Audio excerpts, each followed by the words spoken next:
all for being here tonight. I'm Tom Kelly, and I want to thank Jason Langin for organizing this Haverford Middle School Poetry Slam. Who's ready for a slam tonight?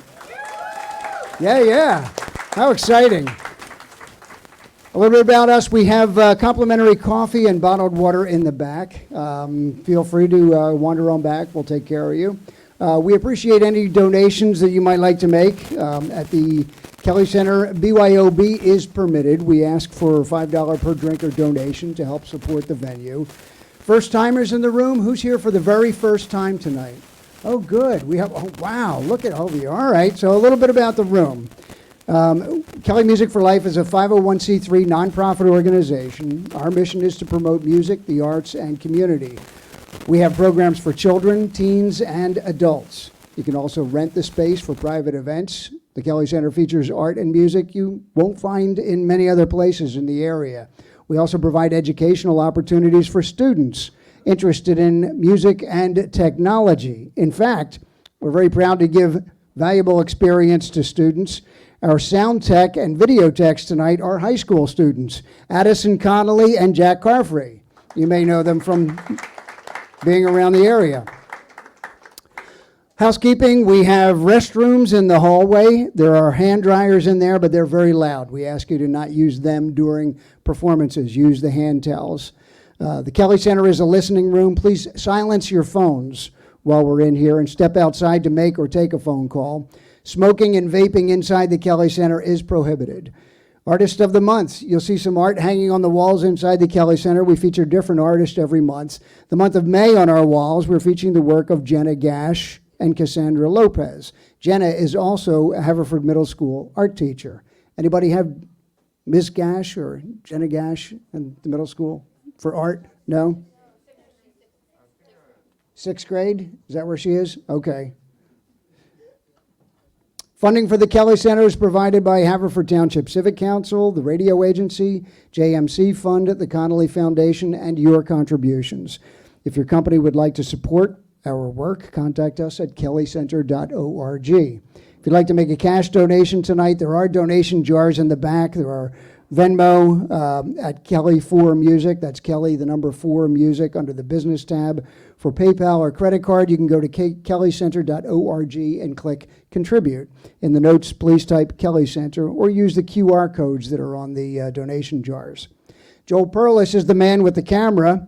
Joel has photographed every single Kelly Center event since 2019 in here, and you can see them all on our photo link on our website. Joel has over 30,000 snapshots from this building on his website. Tom, yes? how many times do I have to keep telling him that a professional photographer does not take snapshots?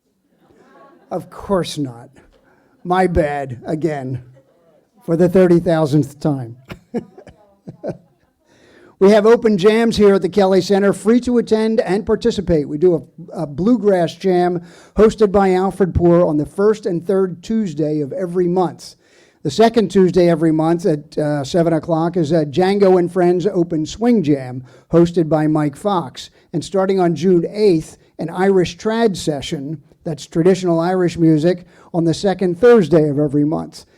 We welcome players of all skill levels. It's free. Bring your guitar, bring your banjo, bring your bass, whatever it is you want to play, and participate. These are free to play or just free to hang out and enjoy. We have upcoming shows at the Kelly Center. This Saturday, Deep Roots Trio. And then on June 10th, right down the road, the Havertown Irish Festival. It's a free outdoor event with 2 stages featuring Riley's Daughter with Tommy Conwell, the John Byrne Band, Jameson, Tan and Sober Gentlemen, Brian Fox on bagpipes, the Emerald Isle Dancers, and a whole lot more. Plus a crafter village with over 70 crafters. Everything is handmade. That's June 10th, next Saturday, 1 block down the road from here.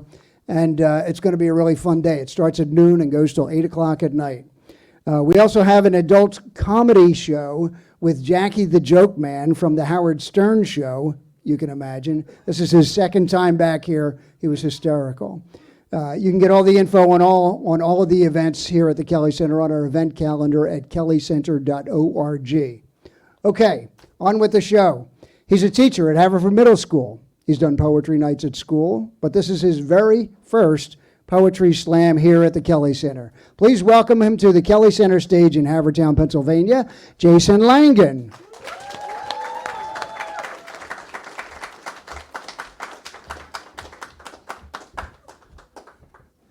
Good evening, everybody. Welcome to our not quite annual event. If you're looking on your program, you'll see this is called the Night of the Red Wheelbarrow X question mark.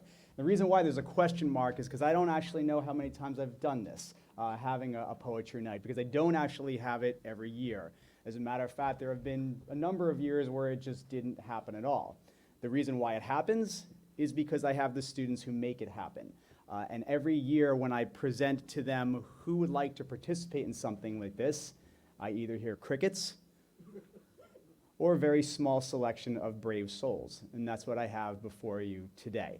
I have 11 students, okay, who represents less than 30% of my student population, but they are here nonetheless. Why is this night called the Night of the Red Wheelbarrow? Well, I think my gang knows a little bit, but for everybody else, let me bend your ear with a story. If we go back, I won't tell you the year, to Mr. Langin in high school, I came across a poem in one of our textbooks, and it was William Carlos Williams' The Red Wheelbarrow from 1923. If you are unfamiliar with the poem, it goes a little something like this. So much depends upon a red wheelbarrow, glazed with rainwater, beside the white chickens.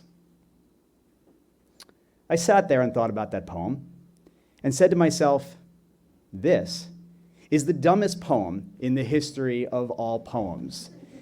It is a black spot on the paper that it was done on, and the poor tree that died because of this died in vain, because this is absolute drivel.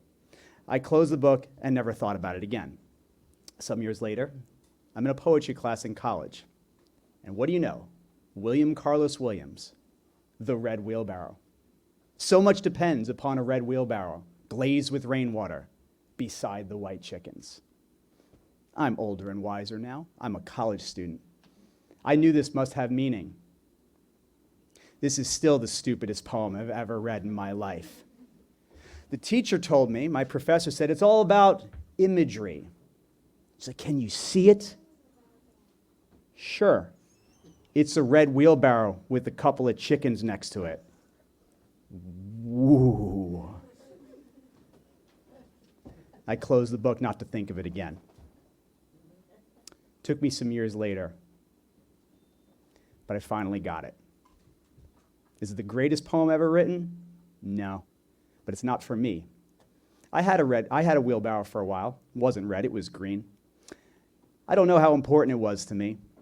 It definitely helped me with a couple of chores I needed to do. But that's when I realized that this poem wasn't written for me. It was written for the author. So much depended on the red wheelbarrow to him. And that's when I realized that my red wheelbarrow is something different. And my challenge became for all of my students to have them find their own red wheelbarrow, whatever it is that matters to them. That's the beauty of the poem. And you're going to see some beautiful poems here tonight by the students who are about to present. When I introduce each one of them, you can sort of follow along in the program, but each of them has all these different poems that we've done throughout the course of the year. Some have been inspired by things that we've done in class. Some have been things that they've just sort of worked on their own. But there are some general themes that work throughout. But the most important theme is the idea of what they see as important. And I think poetry and adolescence lends itself very nicely to one another. I think one of the worst things that anybody can ever say to a young person is that when you get into the real world, blah, blah, blah, blah, blah. That's very insulting, and I'll tell you why. That insults their world today, and it makes it seem as if their world is not real right now. Let me inform you that is very, very real. For instance, if you had to deal with the uncertainty and pressure of that mysterious future that gets closer and closer each day, with high school and college sort of looming like this dark cloud and beckoning to them like a fairy angel, while dealing with expectations from parents and teachers that may not match their own. It could be the anguish at not being selected for a team sport or an audition, learning that the harsh reality that not everyone actually gets a trophy in life. It could be that bitter pill to swallow when a friend who has been with you since diapers turns on you for something petty, throwing away years of camaraderie and special times. It could be that joy and anxiety of a first love or crush, and how wonderful that feeling is to actually be accepted for who you are, and putting together a relationship that will set the groundwork for every single one that follows. It's also the loss of innocence, as for the first time you're really allowed to see some of the bad things that exist in the world, but you still have enough youthful idealism to overcome cynicism and see the world for its wonders instead. That's the real world for them, and that sounds pretty real to me. So without further ado, you didn't come here to listen to me. You came here to listen to my gang. And I just wanted to say, before we even start, that they are all very, very special to me, these guys who are about to come up, because they took it upon themselves to be part of something that went beyond the bells of the school day. And hopefully they realize that their education goes beyond just what we do from day to day, and it goes on farther than that. So I'd like to give them a round of applause to give them some love before we even get started.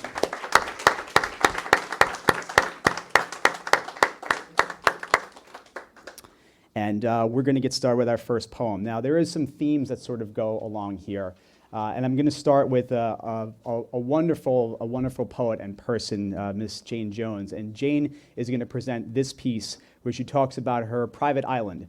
It sounds like something that all of us would like to have, but not for the money or the luxury. It's for something else. So here is Jane.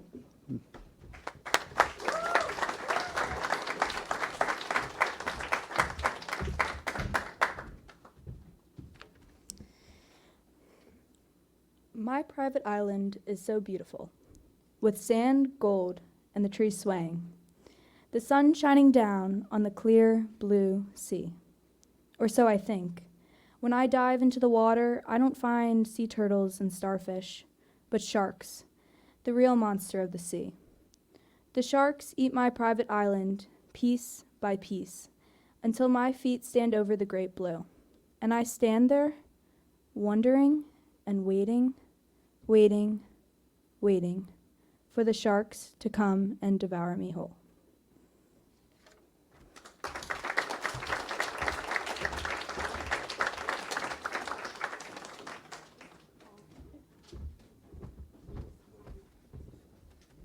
I should be tracking my steps as I run off the stage. Mr. James Dean here is going to come up and present his piece about Forest Ablaze. Is it about a forest fire, or is that a metaphor for something more? We'll see if you can figure that out. JD, let's do it.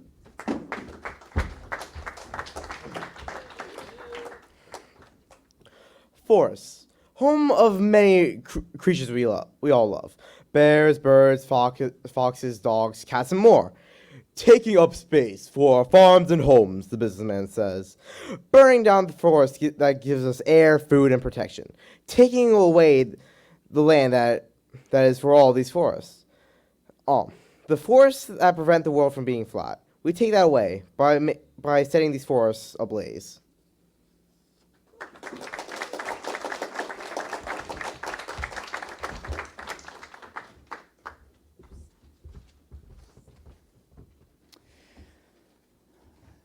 In case you didn't know, it's almost summer, and the countdown may or may not be on. How many days left, guys? How many? But who's counting, right? So we have a couple of tributes to summer here in this next section. I think for summer means a little something different for all of us. But I think if you can recall back to what summer was like when you were that age, summer has a lot of possibilities to it. There's nothing better than looking forward to what the summer is going to be. And even the thought of it is sometimes better than it actually is. So I'm going to start with, ladies, you can all sort of come up here, and then you can present your pieces in order. So Callie and Carly and Alana, come on up, please.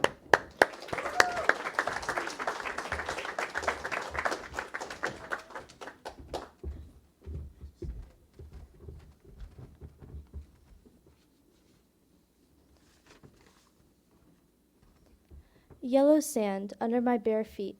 Blue waves foaming when they touch the sand, with an occasional jellyfish, transparent and tiny. Little kids with their shovels and buckets, full of water, slishing and sloshing, running back to the safety of the shore.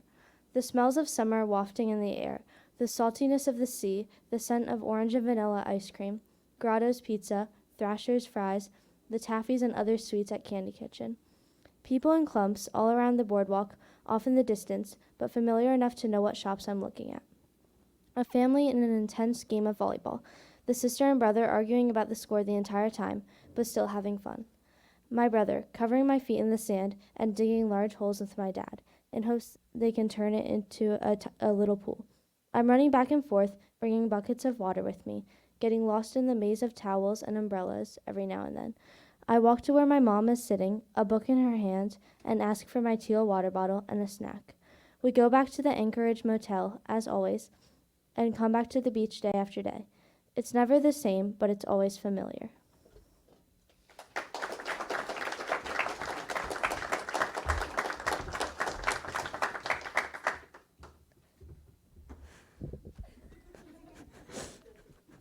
The time of the year has finally come. Trees are blooming unlike last year. The grass is growing greener than ever. Flowers are blossoming like never before. Shorts and t-shirts all day long. Say goodbye to all the sweats. Flip-flops on day after day. Walking around town to get water ice. Ice cream trucks are louder than before. Constant sports under the blazing sun. Sand stuck between your toes. Always lathered in sunscreen. Outdoor showers after long beach days. Roller coasters on the boardwalk. Grab a slice and continue the fun. Constant sugar overflow. Summer is finally here. It's the season of cheer.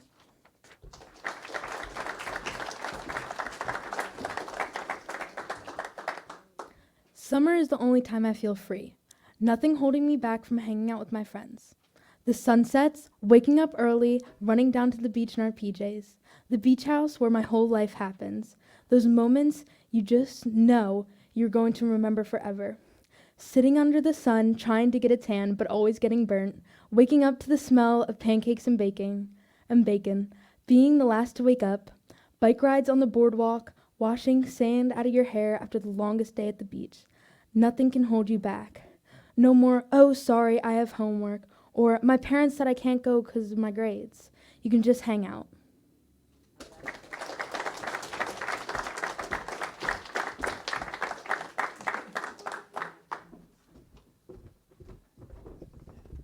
That sounds pretty good. Soon enough. Hang in there. Fun fact, today is National Flip-Flop Day, Carly, so there you go. Put some on when you get home and just live it up, okay? Live it up. Okay, for this next poem, if you're looking at the title and saying, what exactly is that? What this was based off of another poem, which is called I Like to Think of Harriet Tubman. And in this particular poem, the author looks at the concept of Harriet Tubman and what she meant. And so each of the students took sort of what they considered to be an unsung hero. Who is Sir Lewis Hamilton? I didn't have the slightest idea. But the idea that Lucas made us look at it, as many of the students did, and had us understand what the importance of any individual was, in this case, Lewis Hamilton. Lucas.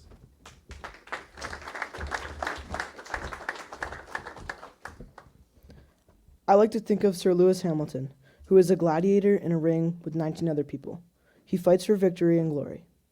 I like to think of Sir Lewis Hamilton not just as a driver, but as a king. He's not an evil king like so many in history. He is a noble king who always looks out for others, proclaiming that representation matters. I like to think of Sir Lewis Hamilton as the kind of person who you can go to if you're upset or even just need a hug. I like to think of Sir Lewis Hamilton as the victor in a 20-person war. But instead of harming his opponents, he helps them get back up, stronger, making them better than they were. Sir Lewis Hamilton is not a driver, but a king and a victor who will always be there for you. Sir Lewis Hamilton embodies greatness, not just in Formula One, but in life. He is selfless, humble, and he is amiable.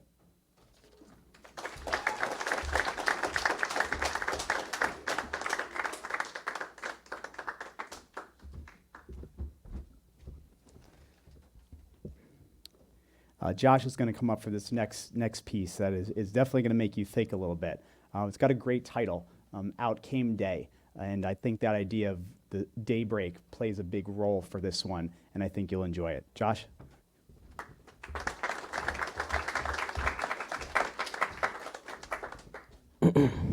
Sorry. Out came day, radiant, charming, the beginning of greatness. Then came night, mysterious, dark, miserable. Unbearable darkness consuming the world. The night has been here for a long time, longer than memory began. Our pale-skinned brethren cannot recall their time basking in the sunlight. The day puts its effort in. The day strives for greatness and perfection. The day is willing to go above and beyond to radiate greatness upon its subjects. The night is a lethargic king. He waits until he must finish something. The night consumed the world only recently, yet no one can remember when day showed the world true greatness. Someday, day will return. The fruits of light shall come back to full bloom, and night will once again return to the darkness, forever gone.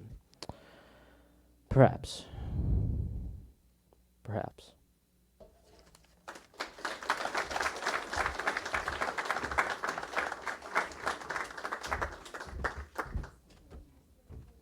My boy doesn't play. Someone else who has some really deep thoughts. I think a lot of times students might think that when I get these things, I don't actually read them. They kind of give it an overview and say, check, done. I don't do that. And a lot of times when I read these, it gives me a sense of not just doing something, but I feel very fortunate that I get a chance to look into the person a little bit differently than others do. So Lucy has this next piece called If I Could Dance, and you'll see what that has to do with anything. Lucy.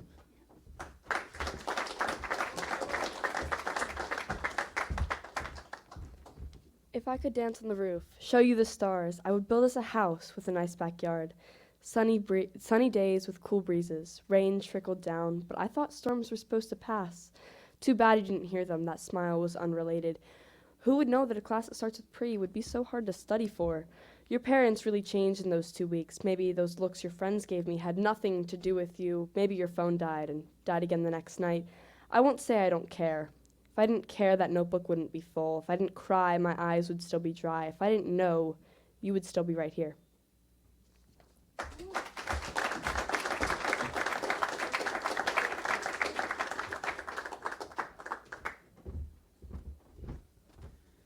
If you like that one, buckle up for the next one. All right. My friend Denise Dogg is going to come up here and present this next one, which is called Colors. Sounds like a sunny, happy piece? Perhaps it is. Denise, come on up. Okay.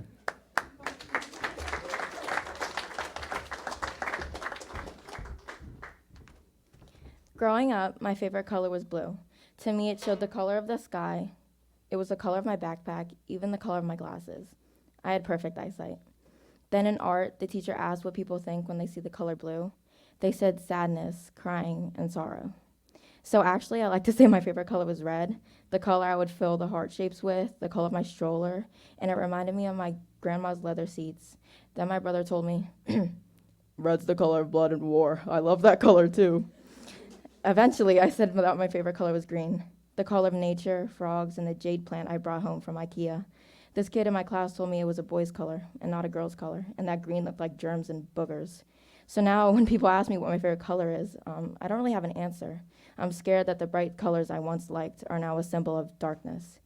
But every now and then I like to say pink.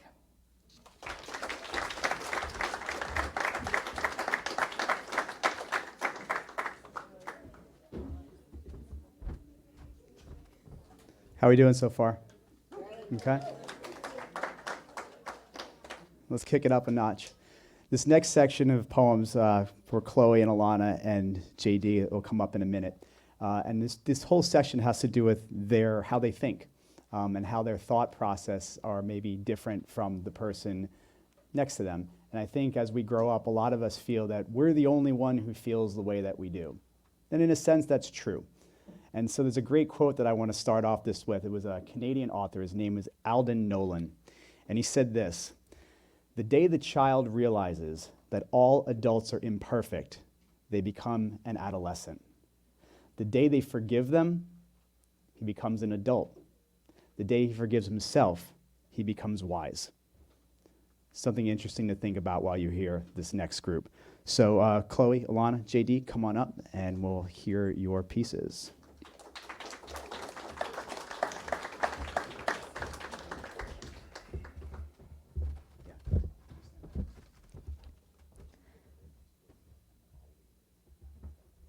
My mind is a strange thing. It switches from topics like a light switch, from music to math, from math to people, and the pattern just repeats. But it doesn't. It's such a fickle thing. If I don't treat it in a gingerly way, then I'm afraid it'll fall and shatter. I wish I could figure it out. I wish I could have a pamphlet on the best ways to create ideas. I wish there was a test on how to use it. I wish it was something I could study, to break down into articles and take a college course on it. But I'm no Shakespeare. I don't change millions of generations with my words. I'm just a kid trying to write. But my mind isn't something that you can get a bachelor's degree in. No matter what I write, what I say, what I think, I can't find the answers. I can't find the constant of proportionality in this question. I find sense in numbers and words because those are things I can analyze. But there's nothing in this problem that can help me into coming into a conclusion. My mind is a strange thing, and I guess I'll have to live with it.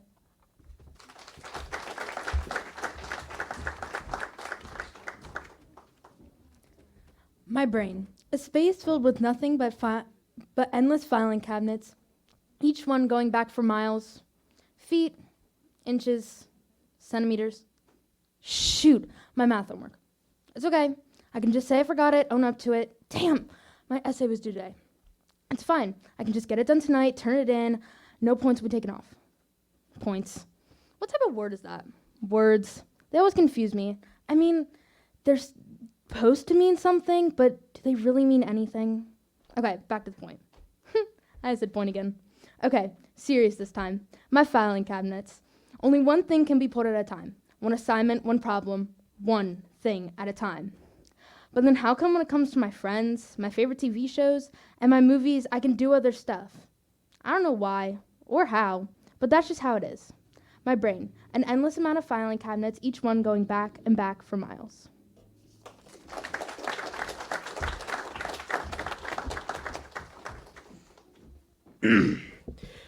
I talk fast because I have faith in your focus. To talk slower would be to say, you aren't focused enough. When people say, speak your mind, or I won't get mad, I feel like I have to tell them what they want to hear. To give them someone to blame, someone to punish. I want to say that because I don't have faith in their patience, in their ability to hear the truth, and their ability to hear, I don't know what happened. But I must take the blame and be a sponge for the emotions. You don't want to bottle up the cola and let the "Are you okay?" be the Mentos. You don't want to take another drop of that forsaken cola.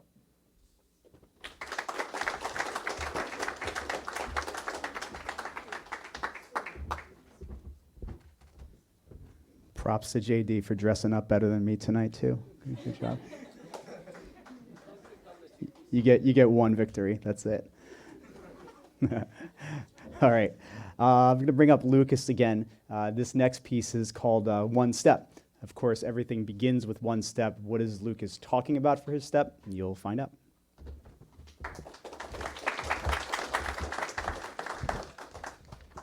One step forward is 3 steps back. You're losing your momentum as you get off track, but you keep fighting. And fighting to be the best, but it isn't easy. There will always be something or someone bigger, better, and ready to fight for the number 1 spot. You will lose. That's okay. Winning doesn't come without failure. Just like Rocky, he lost his first match with Apollo. But after even more intense training, he won. He became the best.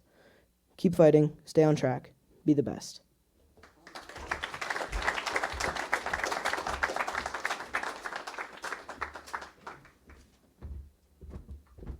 The next poem on the program is actually written in invisible ink. So it's right under Lucas's you see it? Yeah, excellent. Thank you for playing along. Amelia's going to come up for her first poem of the day, which is called Lament, which is a nice big kid word. So I appreciate using some good vocab. So here's our first time up. Let's hear it from Amelia.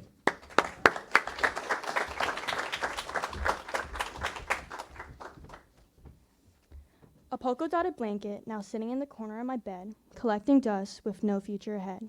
Once held by a loved one, now the loved one. Your smell that trailed on the blanket, reminders whenever I pass the Bath and Body Works at the mall we used to go to. Now it's only a painful memory of you.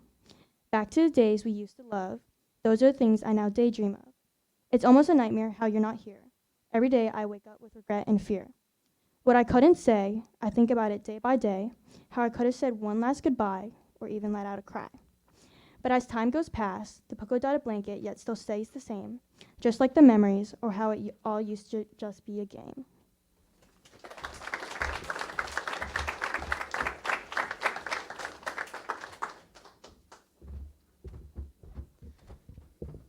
Okay, the next section kind of focuses on the idea of art. We've done a lot of work with art over the course of the year, and I'm certainly very appreciative that everybody is here, because when you are here at an event like this, you support the arts. And the reason that places like the Kelly Center are able to exist is because there are people that are supporting it. And if we keep doing that, we're going to see we're going to see the next Poetry Slam, which will have double this, because if we show that it's important to our community, it becomes that. And that's really important. So I appreciate everybody taking some time to be here. We've done a lot with the visual arts as well. We spent, when we took our field trip last week, we were checking out some of the murals in Philadelphia as we did a little bit of a mini walking tour. We didn't get to everything we wanted to, but it was a great experience. And so the students have done a lot of like looking at art pieces and looking for some symbolism and trying to kind of tie it into whatever they think is important. So for this next piece, I have Jane and Chloe, which are both going to talk about their art and art in general, and I think you'll enjoy them both. Ladies, come on up. Okay.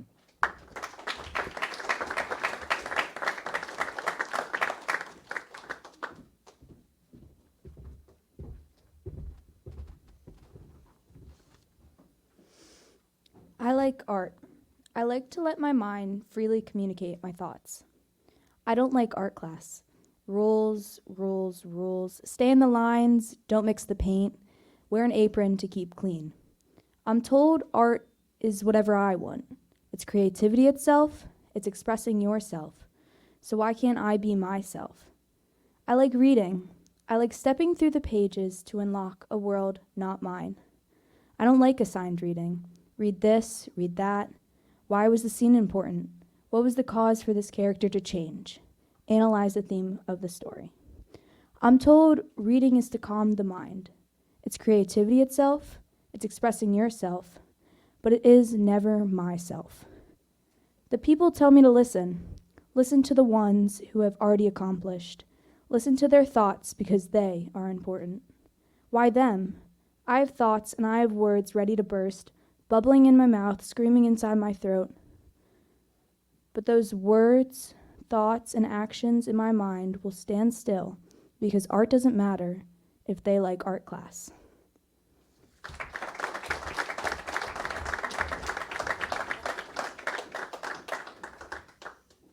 I try my hardest, but I can't seem to get the face right. No matter how hard I try, the person's face looks distorted. I try mixing new colors, forming it differently, changing the hair, but the face looks disfigured. Not everything has to be perfect. I don't have to be right with everything, but for some reason, this feels different. I'll let the paint dry. The mistakes would be set in stone, but I'll fix it tomorrow with a fresh set of colors. I just hope there won't be a mark left.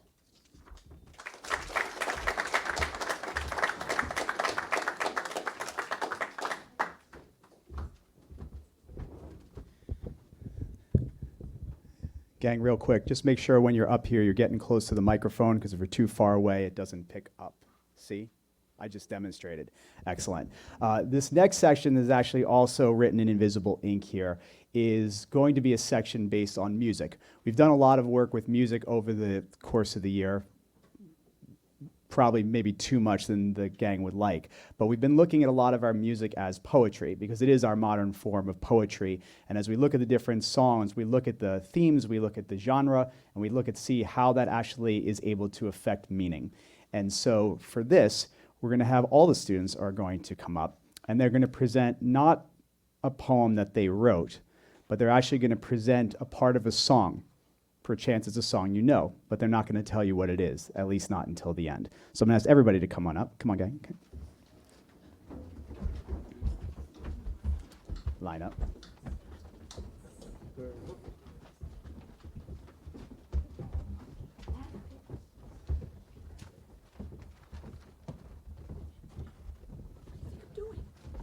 Okay. And I'm actually going to ask if you hold your applause till the end. Trust me, it's a very cool effect. Okay. Josh.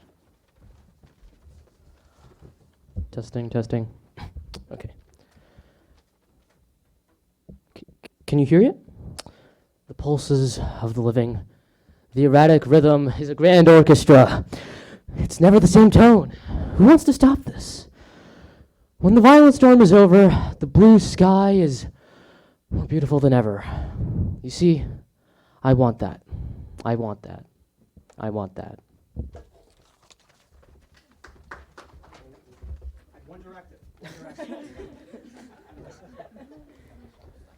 These are the seasons of emotion, and like the wind, they rise and fall. This is the wonder of devotion. I see the torch we all must hold. This is the mystery of the quotient. Upon us all, a little rain must fall. Just a little rain, oh yeah.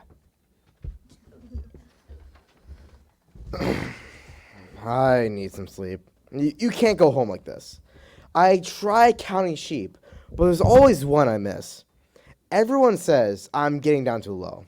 Everyone says you just gotta let it go. You just gotta let it go. I need some sleep. Time to put the old horse down. I'm in too deep.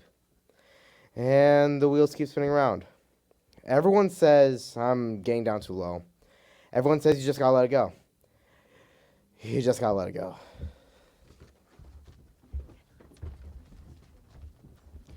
I'm talking to the moon, trying to get to you, in hopes you're on the other side, talking to me too, or am I a fool who sits alone, talking to the moon?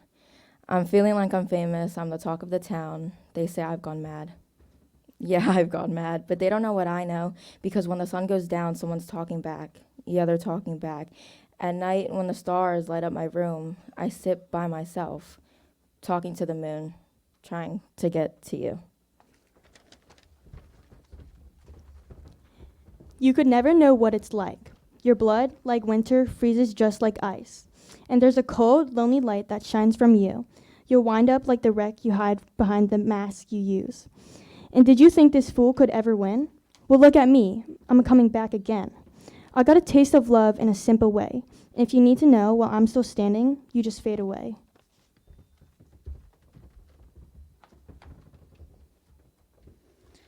There are 8 billion people in this world, but not a single one who understands. I might as well be the only living girl. Want to be happy, but feel embarrassed to say that I am lonely. Imagine someone caring for me every day and night, but now I don't have anyone to ask if I'm all right.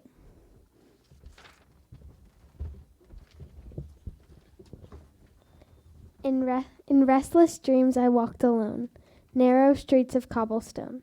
'Neath the hollow of a street lamp, I turned my collar to the cold and damp, when my eyes were stabbed by the flash of a neon light that split the night and touched the sound of silence. We were too close to the stars. I never knew somebody like you.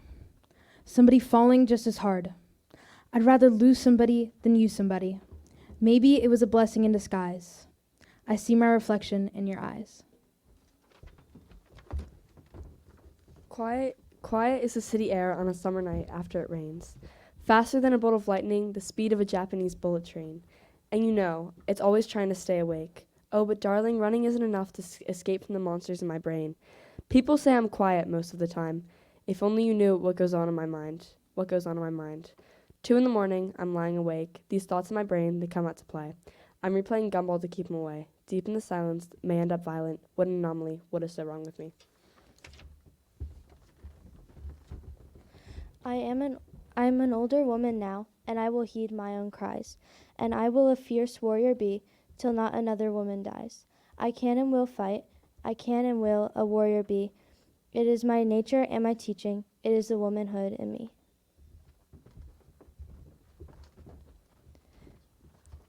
And if you never knew nobody, then how would you ever know you were lonely? She known someone who had known. And if that's the case, then what's the point of knowing?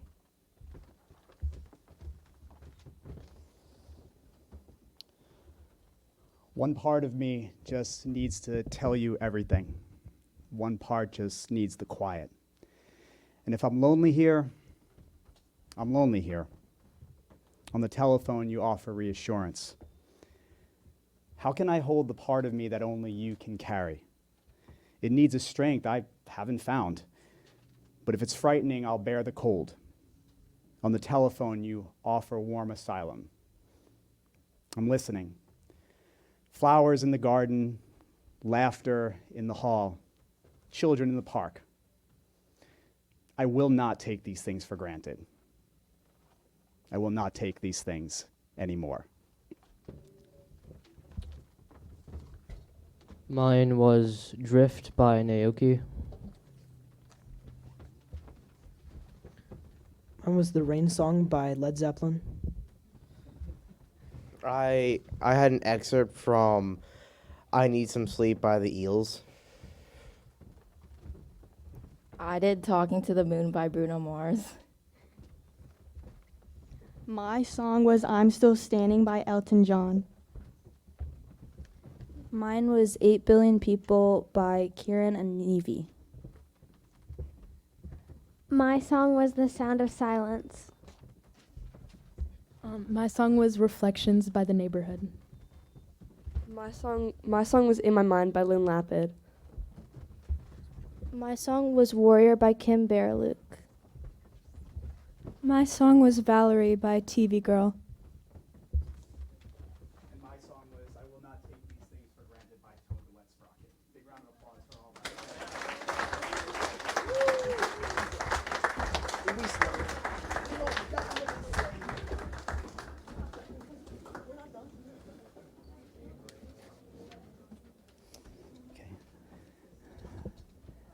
I love that we had a nice cross-section of song types too, as we try to do a lot in our class, and at least always be introduced to something new that maybe we haven't heard before. That's definitely one of the big themes of the year, being exposed to anything different that we're not used to seeing before. And if you are still worried about the future of the world with all the perhaps negative things that are happening, that's okay, just have faith.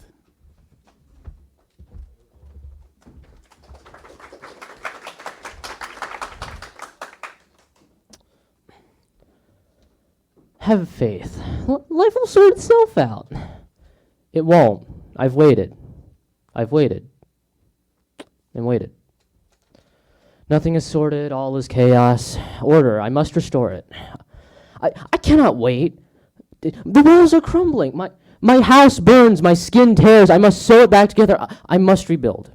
I must try again, only for it to fall apart again. I will build the house back larger and stronger. My flesh shall be stronger and more capable. I must have faith in myself. For that, I must be capable. If not, I'm not deserving of faith from others. I must continue. My house is held together by my bare hands. My skin is held together by stitches. I must continue, if only to burst at the seams once more.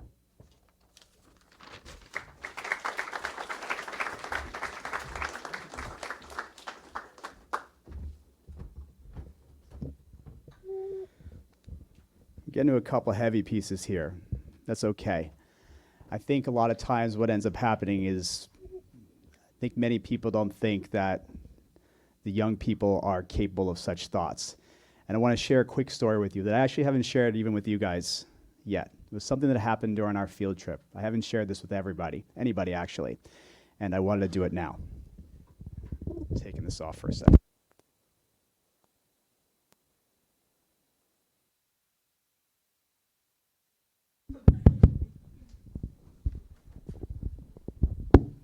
There we go. So last week, we went to our field trip into Philadelphia, and it was a great night. All these guys were there, not surprisingly. We went for dinner. We took the walking tour of the murals that I mentioned before. And then we actually went to see a production of William Shakespeare's Twelfth Night. Now, I need to point out there that nobody was required to be there, nor are they required to be here. So here are some 13-year-old students who gave up a night to go see a Shakespearean performance.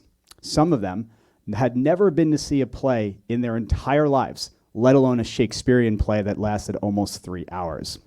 But we had a great time. And at one point, it was the intermission, and my gang had all come down, and we had to be masked, so that was kind of we hadn't had to do that in a long time. So we came down, kind of got a break, got some water. They had like a water cooler there, and everybody was very excited. They were very excited. We were out. They were all dressed up. They looked awesome. They were all excited. They were talking. They were talking about the play, and they were laughing about it because it's comedy, and it was just a lot of fun. I'm standing there with a couple of the other chaperones that came with me, and a woman came up to me as I was kind of watching over the gang and supervising, making sure we were going up back on time. And she said to me, "Are you parents or teachers?" We said, "We're teachers." And she said, "Oh, my condolences." I took one look at her and I knew what direction this conversation was going. And I was about to put a stop to it. I turned and I looked at her and I said, "Really? Why is that exactly?" She was stopped. She said, "Well, you know, these kids, they out and there's this sense of entitlement." And I looked at her and I said, "If I believe that was true, do you think I would have taken them here tonight voluntarily?" And she looked at me, didn't know what to say. I smiled and walked away. Not on my watch. So the opposite was told to us by the theater. In fact, the people from the theater loved my gang. Okay, they were so excited that they were there. They were so excited that they were enthusiastic. They couldn't wait to perform for you. I wish that lady was sitting here, back there, so she could listen. Okay, not on my watch. So now I'd like to hear how these guys, these entitled young people, are here to present their ideas, which are pretty powerful, I think you found. So let's bring up Mealy for her next piece called Cognizance.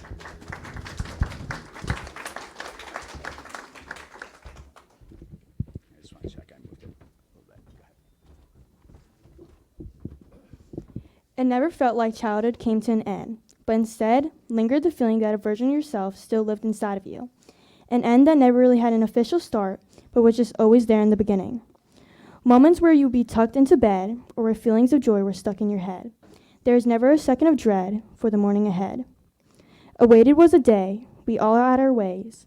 Somehow, we made it a May, where winter was no longer to stay. Parents coming home late from work, so they ate. Yet first, there was always a plate for me, even at their steak. And so, I made it to today, where they're still away, but I have more respect to pay into what they have to say. What they sacrificed for their present was for my tomorrow.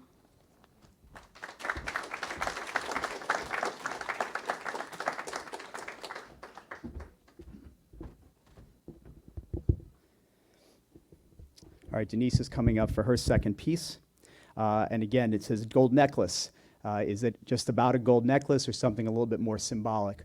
We've dealt a lot with metaphors over the course of the year and how we can use different things to symbolize how we feel. So we'll find out what the gold necklace is all about. Denise.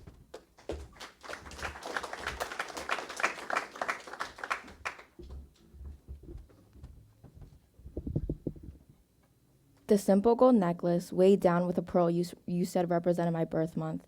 I never wore it, mostly because I didn't want it to tarnish or break, but now it's a constant reminder what did tarnish and what did break. I told myself this was the better option. I told myself this was the healthier decision. I told myself many things, but I never prepared myself. Growing up, people would tell me that time heals, but things still leave scars. Seeing how that necklace was buried under the rest, it felt as if that cut reopened. It felt as if someone poured alcohol on it, the way my eyes started watering and how my ears started ringing. I will admit it was simple, short, and sweet, but now it's complicated, along with that stinging, bitter feeling. When someone asks, I say, oh, it was a mutual decision, or it just didn't work out. But in reality, it was your decision, and that we could have worked it out. The simple gold necklace, weighed with a pearl you said represented my birth month. I never wore it, mostly because I didn't want it to tarnish or break. But now this time, it's a constant reminder what you tarnished and what you broke.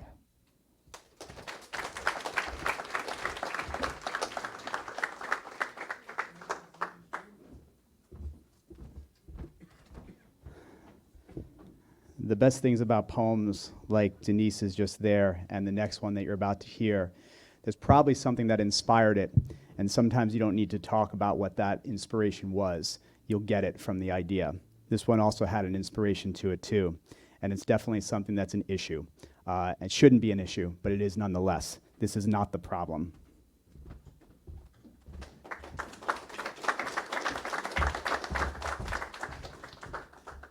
Why do I feel unsafe on the streets of the suburbs at 6? While I walk into a building I'm forced into every day, why do I look over my shoulder?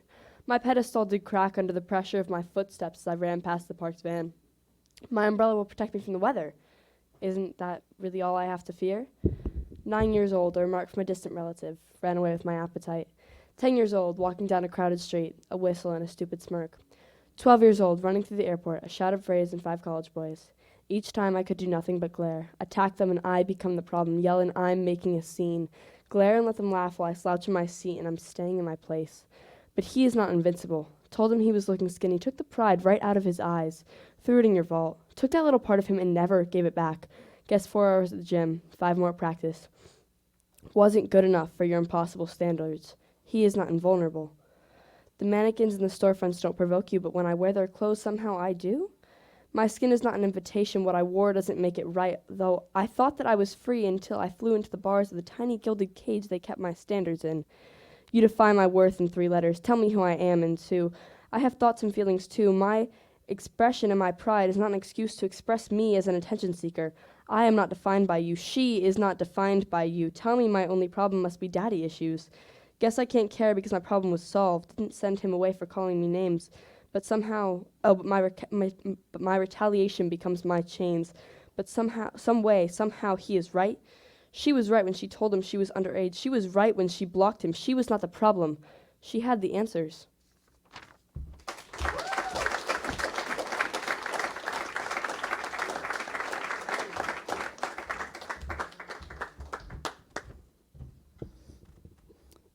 Told you, some heavy stuff.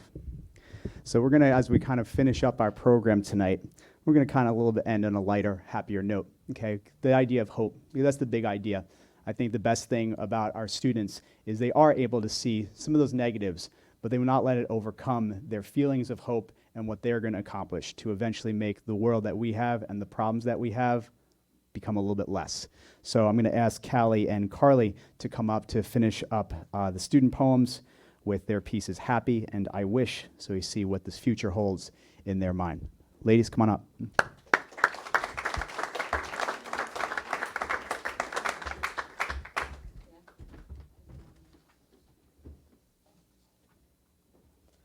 Florida. The Mexican petunias outside my window. My room, first painted yellow, then blue. The bright orange hallway with pictures from the floor to the ceiling. The gigantic yard, perfect for running around in with my brother. The water fights, each one of us stashing water balloons in our pockets. Pioneer camp, with its rope swing and forest, and building shelters out of a tarp and some sticks. Getting stung by fire ants on every single hike. The disastrous plays I did with my friend, where the Christmas tree fell over, the wall of presents collapsed, and everybody forgot their lines, but the show still went on. Going to Pasadena Beach with my family, and racing my brother in the water. The things that make me happy. Music. Asking my flute teacher, can we compose today? And reading different pieces from the flute curriculum. Playing 5 hiding, a note rhythm game. Getting ready for the next recital, and almost being finished book 2. Driving to Philly every Tuesday and Saturday for my choir rehearsals. The song I Will Run always stuck in my head. Passing the voice checks, moving on to the next group, and singing Soprano 1. The things that make me happy. Sports. Dribbling up and down the basketball court, being ready for passes. Playing basketball, wiffle ball, and soccer in the yard with my family. My dad and I versus my mom and brother. Going to Phillies games, Sixers games, and Flyers games together. Not wanting to miss a single baseball game. The things that make me happy. What makes you happy?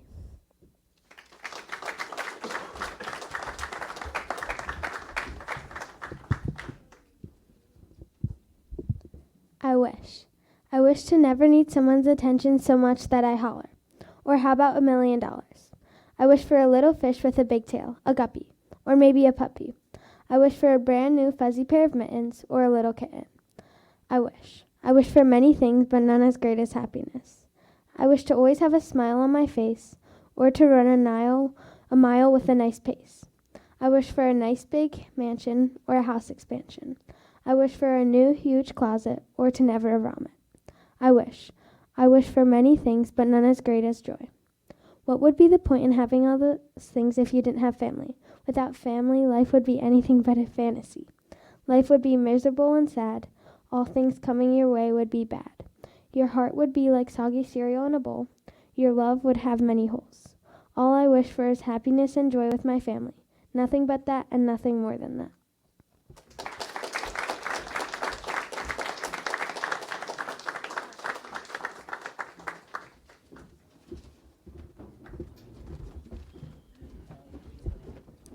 Okay, so this is another invisible ink part in the pamphlet. We all wanted to thank Mr. Langin for bringing us here because he's the one who has expanded our learning, and we've been given all these opportunities that some kids at Haverford weren't given.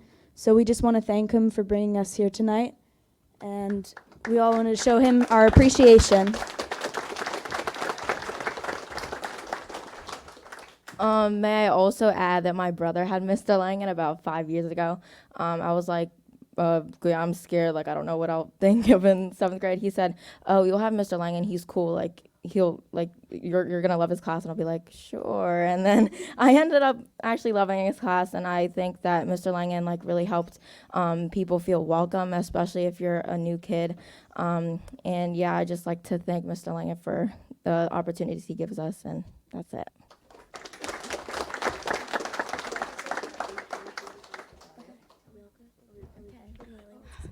I would like to thank Mr. Langin for paying attention to the small details.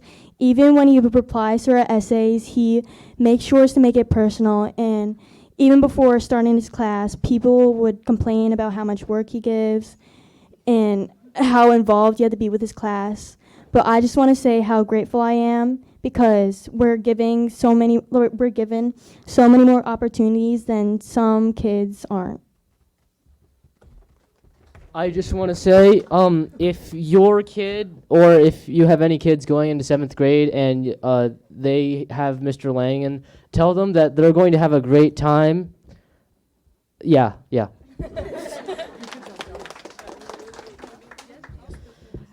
I think this guy does something that a lot of teachers don't. He focuses on like building a connection instead of like just trying to get the information across. Like he tries, like he does everything in his power to build like the strongest connection between all the students, and I think that's what really gets us to learn the most. I have one more thing to add. I'm on the track team with one of Mr. Langin's former students, and the one thing that made her really happy when I told her was that you still have her potato on your desk. And she said that I would love your class, and I did. And I mean, I think that this is probably one of the best learning experiences that I've had because you don't just teach. I mean, we learn. We had a whole court in LA class today, if you missed that. I was the defendant, but we had a whole jury and we had witnesses and everything, and he put it all together. So I just like to thank you.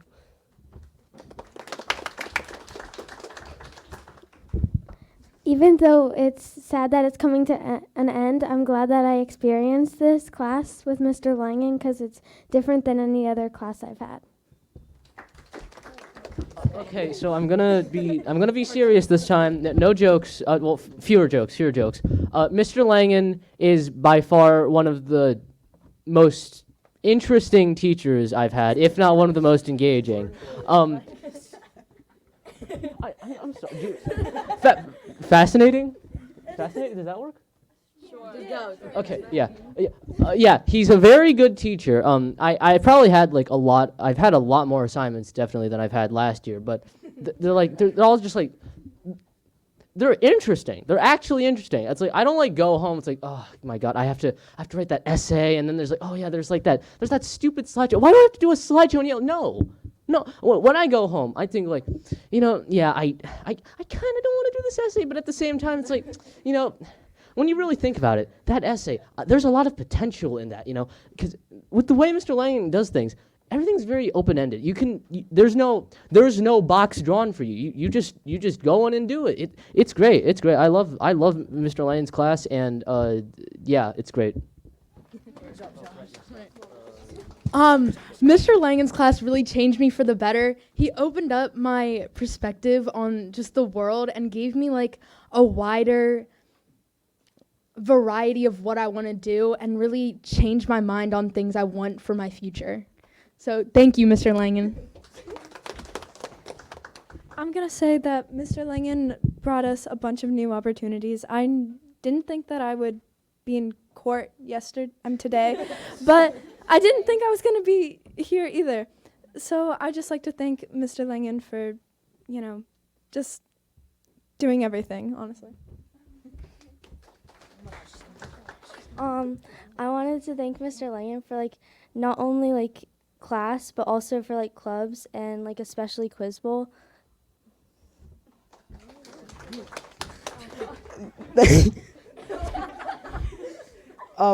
My two cousins that are right there, they both had Mr. Langin for something, and they both said I would love this class, and it was very much true. The amount of work that Mr. Langin gives definitely teaches us a lot, and it's very vague. Oh my God.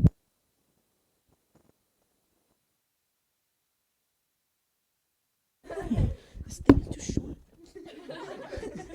And the prompts that Mr. Langin gives are very vague, and they allow us to be super creative with whatever we're writing. And I want to say thank you for everything that you did this year. Okay, last thanks. We just want to thank you for creating this duck on a stick for us. He will only understand that. But thanks for spending a little more time listening to us rant about weird things. And I bet he has something else to say, so we're going to go sit down now. You're not going again, Josh. Josh, you don't need to go again.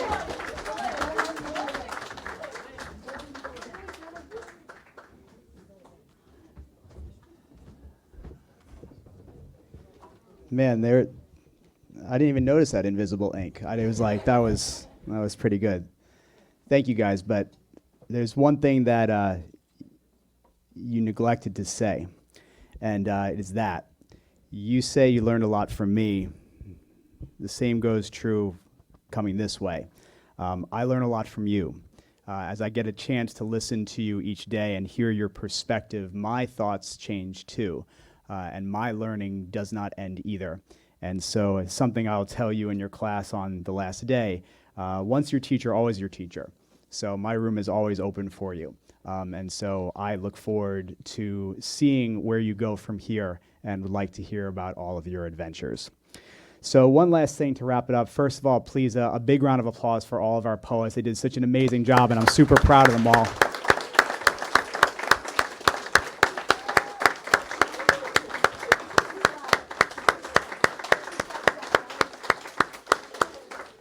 Takes a lot of courage to do this, for sure, and especially doing it not only in front of their peers, but in front of a group and many who they did not know here tonight, so that was great. But I think what happens is you foster that sense of community with one another, and you've done that throughout the year. You wanted to see everybody be successful, and that's why you were, because you helped each other along the way.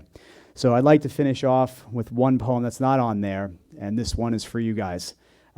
This is a piece that I took, and I'd written this poem before, but I kind of adapted it for the gang tonight. So this one is a message for you, and I hope everybody enjoys it. It's called The Curse of Individuality. Pave your own path. Be your own man. Lead, don't follow, but stick to the plan. Stand out for the rest. Only strive to be best. Don't conform or settle, but Prepare for the test. Be a rebel. Stand up. Say your piece. Be proud. Stand by your words. Just shh, not too loud. We praise the individuals who rise above clouds, but when I get too high, I'm pulled back to the crowds. Hypocritical, perhaps political, if I try to be me and get too analytical, because I think you want me in my lane and stay stereotypical. We teach our kids to be all they can be. That's the motto of Barney and even the army. But those ways, they just harm me, swarm me like wasp in a nest. So I'm not sorry if I just try to live like I teach. I don't preach nonsense as if I'm in breach of a contract. What I said, I retract. That's like admitting I made no contact. Like landing on the moon didn't leave prints. Like I said some dumb words that left no hints of knowledge or wisdom that came from those who rebelled and stood up and chose to be different and made into heroes. But if I stand my ground, hit points go to 0. I'm tired of only heaping praise on yesterday's names when today's rebels are changing the game. We can't be defined by your 4 bubbled options. We've got to be haves before we are has-beens. Sometimes you lose first before you get wins. Gutter ball, no problem. Restack the pins. You pushed me to be me, but did you really mean it? You gave me a blank check, so let me redeem it. All the rebels in history who did their share of damage, yet now they have statues. Now, how did that manage to happen? Unless you change your perception or practice the art of pure self-deception. A bad guy one day, a hero the next. Be yourself now, and you'll be your best. Thank you. Okay.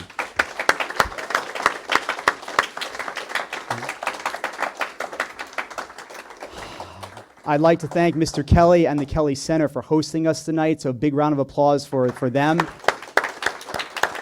This is a wonderful center, and I do hope you support the fact that this is part of our community. Not many towns have something like this, and it's very special that this is here. I thank all the parents and family and friends who came out and supported my gang tonight. I'm really proud of them, as I have been throughout the course of the year. If you would like, I'd love to have the group take their big group picture here on the stage, and thank you all very much for coming tonight. It was a pleasure and honor. Have a good night. Thank you.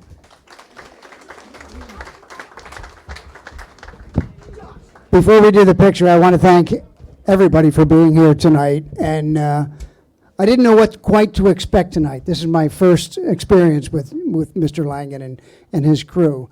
But I was blown away, actually.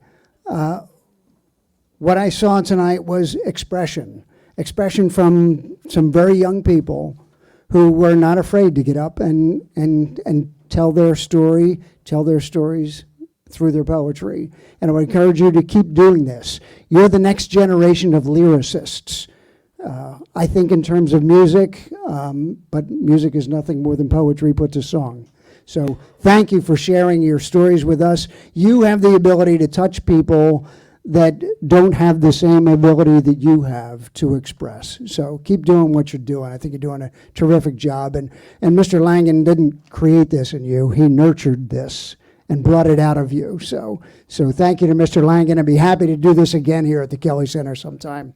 So now the final announcements. Thank you all for being here at the Kelly Center tonight. We appreciate your support, your contributions. If you can throw something in the donation jar, we'd appreciate it. Please tell your friends about the Kelly Center.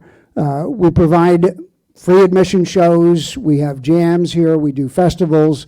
The Irish Festival is next Saturday. Please come out and enjoy the day with us out there. Special thanks to our sound and video techs tonight, Addison Connolly and Jack Carfrey.